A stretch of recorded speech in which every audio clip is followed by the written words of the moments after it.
شب برات کے معنی کیا ہیں؟ اس رات میں کیا ہوتا ہے اور اس کی اہمیت قرآن اور احادیث مبارکہ دونوں سے ہی ثابت ہے۔ سب سے پہلے شب برات کے معنی کیا ہیں اس کو سمجھیے۔ شب کہتے ہیں رات کو اور برات کے معنی ہیں آزادی کے۔ تو شب برات کے معنی ہوئے وہ رات جس میں لاتعداد انسانوں کو رب ذوالجلال دوزخ سے نجات عطا فرماتے ہیں۔ شب برات کے بارے میں قرآن پاک میں آتا ہے فیہا یفرق کل امر حکیم۔ اس کا ترجمہ یہ ہے کہ اس رات میں ہر حکمت والا کام بانٹ دیا جاتا ہے۔ اب دوسرا سوال یہ ہے کہ اس رات میں کیا ہوتا ہے؟ یہ تو پتہ چل گیا کہ یہ اہم رات ہے اور برکتوں والی رات ہے، لیکن اب اس رات میں ہوتا کیا ہے؟ تو آپ صلی اللہ علیہ وسلم نے ارشاد فرمایا اپنی پیاری بیوی حضرت عائشہ رضی اللہ تعالی عنہا سے کہ تم جانتی ہو کہ اس رات میں کیا ہوتا ہے؟ حضرت اماں عائشہ رضی اللہ تعالی عنہا نے فرمایا کیا ہوتا ہے یا رسول اللہ صلی اللہ علیہ وسلم اس رات میں؟ یعنی وہ کہہ رہی ہے مجھے نہیں معلوم، آپ بتائیے۔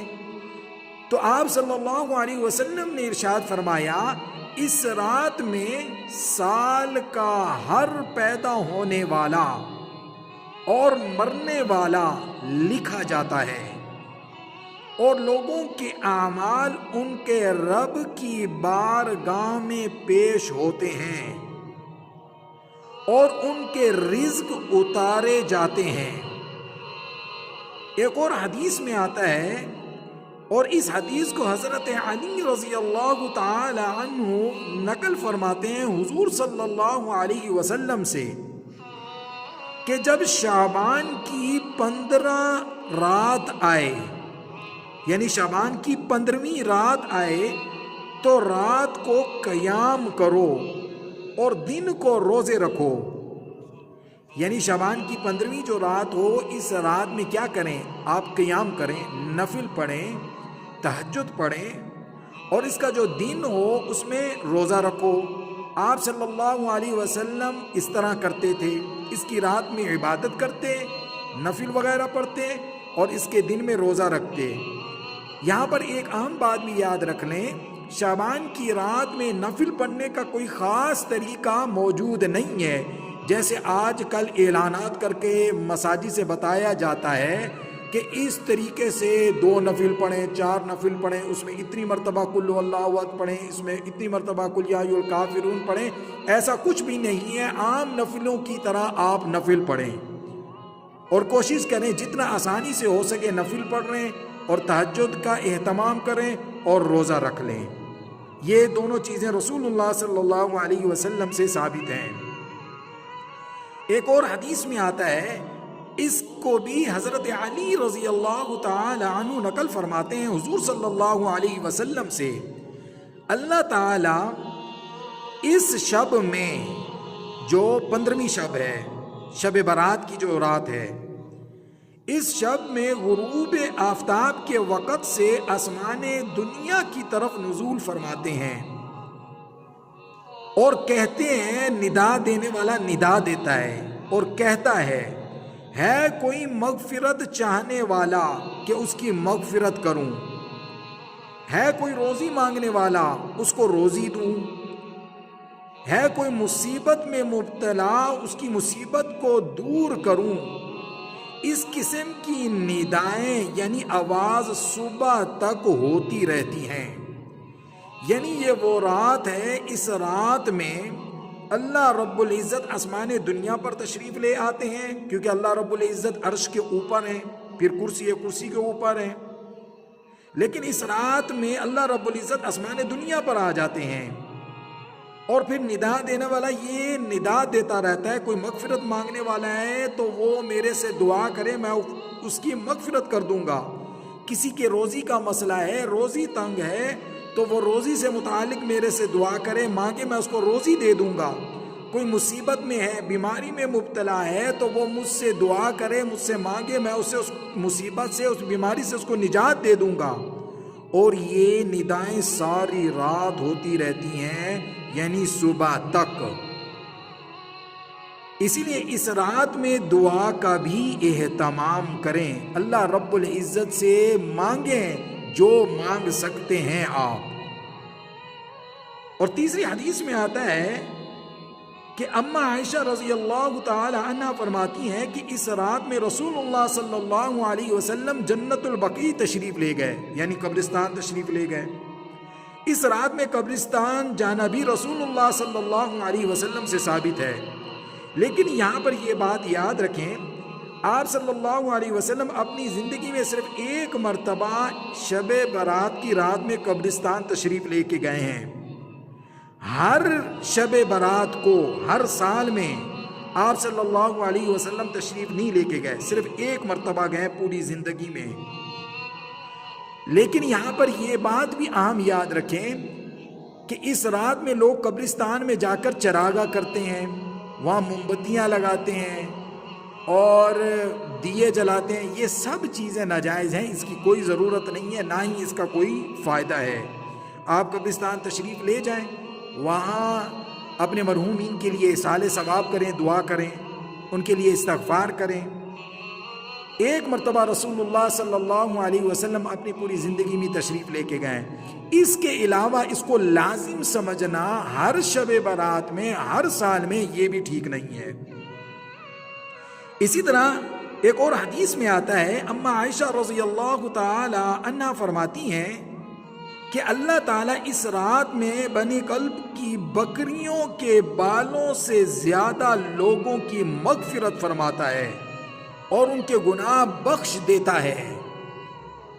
بنی کلب عرب کا ایک قبیلہ تھا جس میں بکریاں بہت زیادہ پائی جاتی تھی، کثیر تعداد میں بکریاں پائی جاتی تھی۔ اب اماں فرما رہی ہیں کہ رسول اللہ صلی اللہ علیہ وسلم نے ارشاد فرمایا، اس رات میں جتنی ان کی بکریاں تھیں، ان بکریوں کے جسموں پر جتنے بال تھے، اس سے بھی زیادہ لوگوں کی اس رات اللہ رب العزت مغفرت فرما دیتے ہیں۔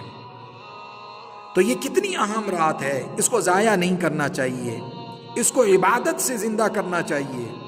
اسی طرح ایک اور حدیث میں آتا ہے کہ پیارے کریم آقا صلی اللہ علیہ وسلم نے ارشاد فرمایا، 5 راتوں میں دعا رد نہیں ہوتی، ان میں سے ایک شعبان کی 15ویں رات ہے، یعنی شب برات کی جو رات ہے، اس رات میں جو دعا کرتے ہو اللہ رب العزت اسے رد نہیں فرماتے، قبول کرتے ہیں۔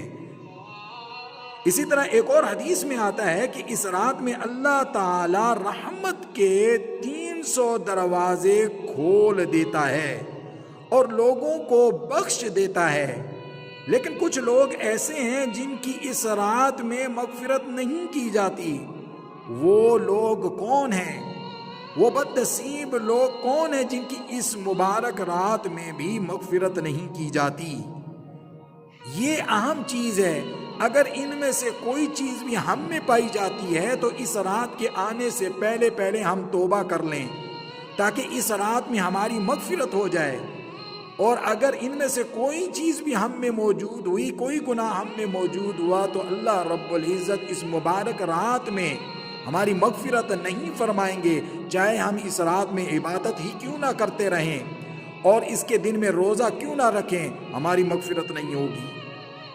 وہ بد نصیب لوگ کون ہیں اور وہ کون سا گناہ کرتے ہیں جن کے سبب ان کی اس رات میں مغفرت نہیں ہوتی؟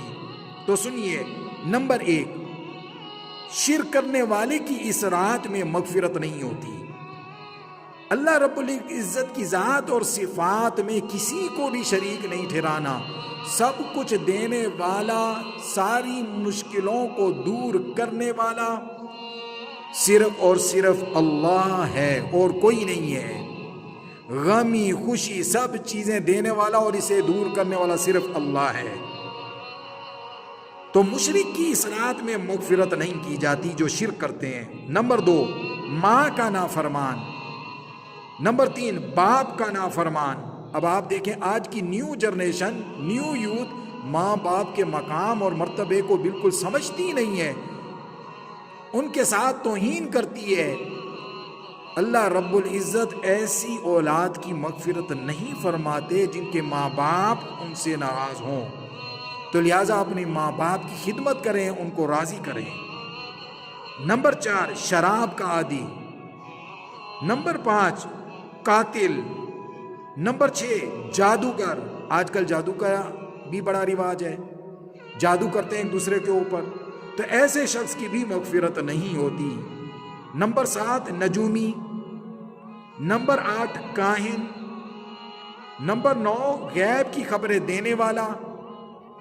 نمبر 10 بدکار عورت، اس کی بھی اس رات میں مغفرت نہیں کی جاتی۔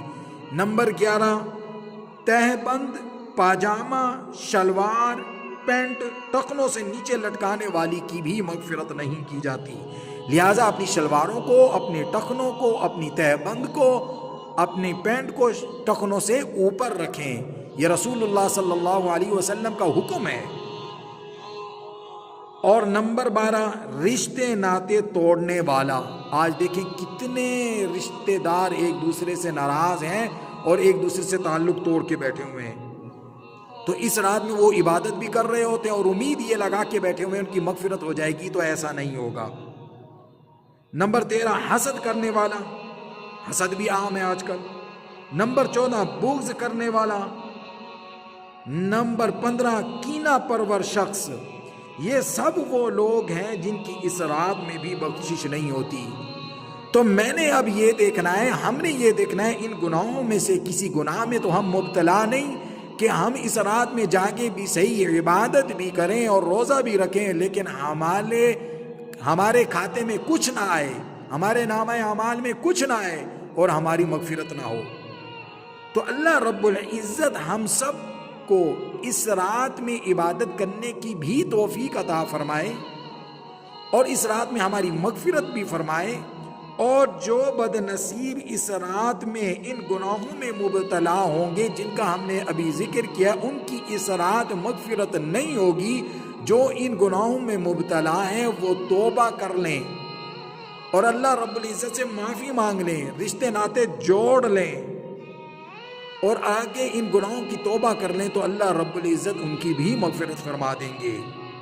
تو اللہ رب العزت ہم سب کو اس کی اہمیت کو سمجھنے کی توفیق عطا فرمائے اور دین کی صحیح سمجھ عطا فرمائے۔ اور اس کی رات کے بارے میں ایک روایت میں آتا ہے کہ حضرت حسن رضی اللہ تعالی عنہ نے بتایا اس رات میں کس طرح عبادت کرنی ہے۔ انہوں نے فرمایا کہ اس رات کے 3 حصے کر لیے جائیں۔ پہلے حصے میں یعنی شب برات کے رات کے 3 حصے کیے جائیں، ان میں سے جو پہلا حصہ ہے اس میں آپ درود کثرت کے ساتھ پڑھیں، درود و سلام کثرت کے ساتھ رسول اللہ صلی اللہ علیہ وسلم کے اوپر بھیجیں۔ یعنی رات کے پہلے حصے میں کثرت سے کیا کریں؟ درود کی کثرت کریں، درود شریف کثرت سے پڑھیں۔ تو کون سا پڑھیں؟ یہ درود ابراہیمی جو نماز میں پڑھا جاتا ہے، یہ سب سے بہترین درود ہے۔ امام حسن فرماتے ہیں میں رات کے پہلے حصے میں اس رات میں کثرت سے درود پڑھتا تھا، اور دوسرے حصے میں کیا کرتا تھا؟